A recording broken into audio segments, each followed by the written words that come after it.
Welcome to the DIY series, How to Build Your Food Truck with me, Frank Baltiers, where I show you how to build food trucks from scratch. Because you guys asked for a video talking about the gas lines, I did one in Spanish, and you guys requested to do one in English. That's what we're gonna do right now. I'm gonna cover really fast how I ran my gas lines in my food truck. If you guys are new to the channel, welcome. If you guys are fellow subscribers, thank you for watching, thank you for subscribing, for commenting all your questions, because I do answer each and every one myself. Again, I'm Frank Baltiers, and I show you how to build food trucks from scratch. So let's get started right away. Right here on the gas lines, because it's such a big part of the food truck, if you run equipment that runs on propane, being the gas that we use here, is I have my two 30-pound tanks right up front. So if you see the tongue of the trailer, if you're using a trailer, this is the one that I use, is a 7x16 Cargo Mate Blazer. Cargo Mate is a manufacturer just like Chevy. Blazer is a model, kind of like a Silverado. So Cargo Mate Blazer is the ones that I've used. 7x16 is the size. Inside height 6'5".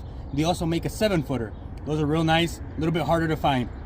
But in the tongue right here in the front, this is one of the reasons I like the Cargo Mate. I use this right here called the Stromberg trailer tray, which allows me to put the generator right on top. That's not the point of the conversation today, but underneath it gives us a space to put our propane tanks. Hypothetically, I could fit two 40-pound tanks right here. These are two 30-pounders, but the 40s would fit right here. And then if you come right back here, this right here is what we call a propane changeover regulator. What this allows you to do is if you run out of propane on the right tank, it has a lever right up top that allows you to go to the left tank if for some reason you don't have both tanks filled up, or if you're in an event, or if you're in a catering, one of them runs out. Right away you can switch to the other one instead of just carrying one big 100-pound propane tank or one big 50-pound propane tank. You have almost like an emergency reserve tank on there. So that's what I use right here. And then on the changeover right here, it has a little nipple. This is a 3/8 nipple. Right underneath that, I found this in Grainger because I couldn't find it on Amazon.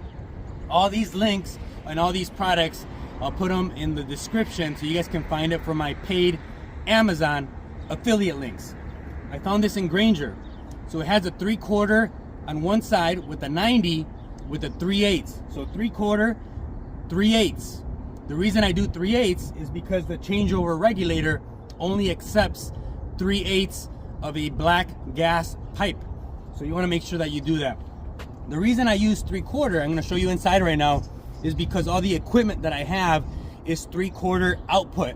I don't know if it's an output or if it's an input, but obviously it's the part that comes out of the cooking equipment, which in my truck I have a burner and I have a griddle. And what I didn't want to do is go from 3/4 to 1/2 inch to 3/8.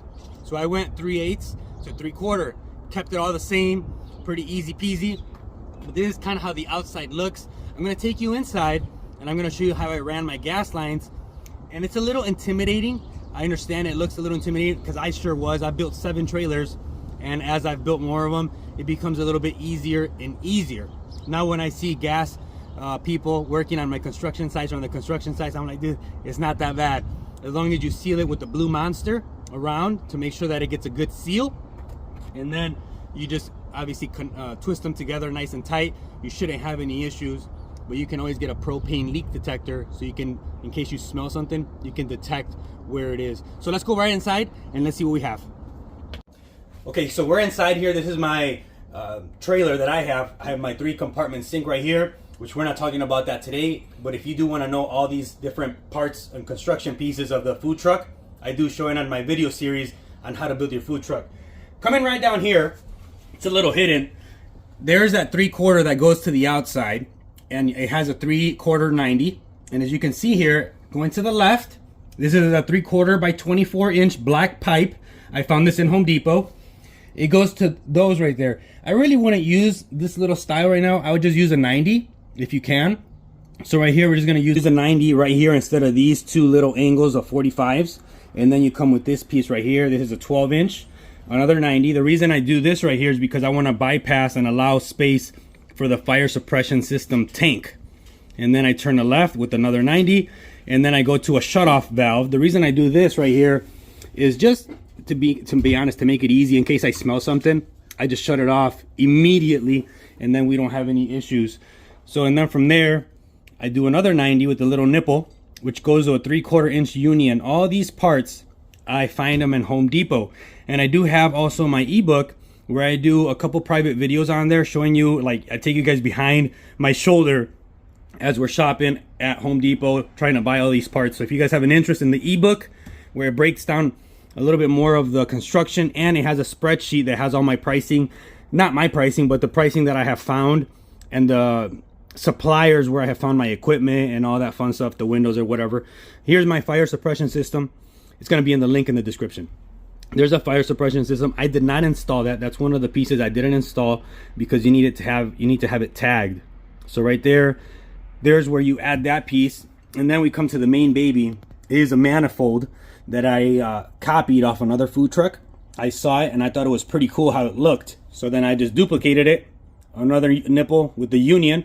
The reason for a union is because it's easy to take off. You can spin it, and this is almost like a free spinning wheel. It just tightens both of them together without having to flip this around or that around. So it just connects them together, and then you can have that union there. Again, from here, I use flexible hoses to my equipment with little shut-off valves, and then I just come down with a T, a T, a T, and a 90. Again, all these I found on Home Depot. And let me show you the back. So this is my equipment. I have that burner, and I have that griddle. Back here, this is where I was telling you guys about.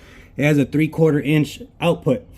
So there's one of them coming from the machine, and then I use that flexible hose, and then I go straight to what I show you guys, the manifold, and then I do the same thing right over there with the flexible hose. Hopefully that helps you out, because I know many of you were asking if I could do that video that I did in Spanish in English. So that's what I was trying to do, help you guys out there. Again, if you guys have any questions, please drop it in the comments. That way I can make a video specific for the question that you have asked, and I can help you guys out build your dream food truck, mobile kitchen on wheels, so you guys can get out there, do your caterings, private events, neighborhood pop-ups, or you could just have a specific corner or spot that you park in daily. Again, I'm Frank Baltierez. I show you how to build food trucks from scratch. We'll see you in the next one.